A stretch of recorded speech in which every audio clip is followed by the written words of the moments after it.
We don't want to tilt our tool to the left or to the right.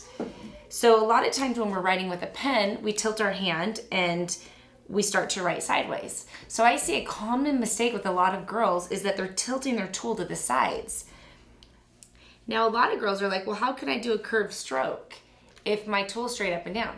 You're just rolling your fingers. Okay, I'm not pivoting with my wrist. I'm not using my wrist to make my curve. I'm rolling my fingers. So let me show you that again. If I'm coming around to the front of them and I'm doing a push, I'm rolling. So I'm pushing with my thumb, pulling with my pointer, rolling that for my curve. And if I'm from behind them, I'm pulling, right? So as I'm getting my curve, I'm pulling my thumb and pushing with my pointer, and I'm rolling. So you should be just gently holding your tool so that you can roll it between your fingers. That's how you get your curve. You don't want to pivot it with your wrist.